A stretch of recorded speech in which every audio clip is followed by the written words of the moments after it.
अस्सलाम वालेकुम, क्या हाल है? सबका ठीक है? चलो तो आज की कहानी शुरू करते हैं।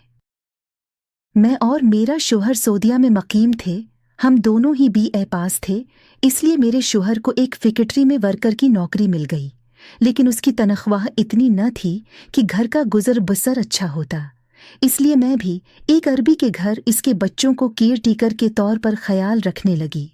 वो अरबी तो बहुत अच्छा इंसान था, इसने मेरी तनख्वाह भी अच्छी रखी थी। जब मैंने अपने शोहर को इस नौकरी के बारे में बताया तो बेखुश हुआ, कहने लगा, अगर हम मिलकर दोनों मेहनत करेंगे तो घर के खर्चे के अलावा कुछ पैसे भी जमा हो जाएंगे। मैं भी दिन भर फारिग ही होती थी, इसलिए घर के सारे काम सुबह ही निपटा कर मैं इस अरबी के घर चली जाती। और उसके 2 छोटे बच्चे थे, दोनों ही जुड़वा थे, एक बेटी और एक बेटा, दोनों 1 साल के थे। उसकी बीवी बच्चों पर ज्यादा तोजा नहीं देती थी, इसलिए उन दोनों बच्चों की पूरी जिम्मेदारी मेरी भी। मैं रात 8 बजे तक उस अरबी के घर पर ही रहती थी। उन बच्चों की पूरी जिम्मेदारी मुझ पर थी। मैं सुबह 12 बजे से ले के शाम 8 बजे तक इस अरबी के घर पर ही रहती थी।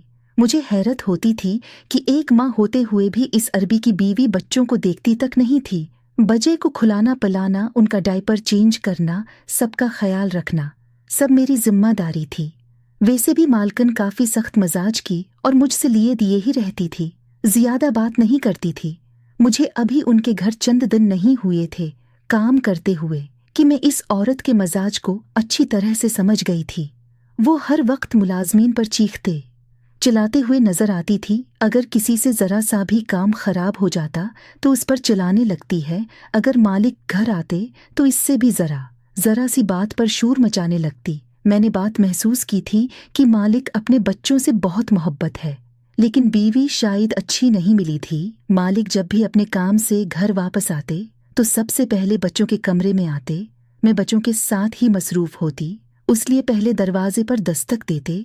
मैं फौरन से ठीक होकर बैठ जाती, फिर ही वो दरवाजा खोलते थे। फिर अपने बच्चों को प्यार करते, मुझसे भी पूछते थे, बच्चों ने तंग तो नहीं किया, उन्होंने खाया पिया तो ठीक से है ना।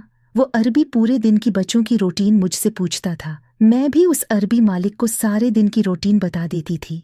एक रात को जब मैं घर जाने लगती तो मालिक कहने लगा कि 1 मिनट रखो। फिर उसने अपनी जेब से बुटवा निकाला और मुझे 5 रियाल पकड़ा दिए। देखकर मैं हैरान सी रह गई थी। हालांकि इसने मेरी तनख्वाह बेहद अच्छी रखी थी और 500 रियाल कम पैसे नहीं होते। मैंने एक नजर मालिक की तरफ देखा था, मेरी आंखों में हैरानी थी। कहने लगा, ये रख लो, तुम्हारे काम आएंगे। मैंने कहा, नहीं मालिक, आपने जो तनख्वाह तय की है वो भी काफी है। मेरी बात सुनकर वो हल्का सा मुस्कुराया।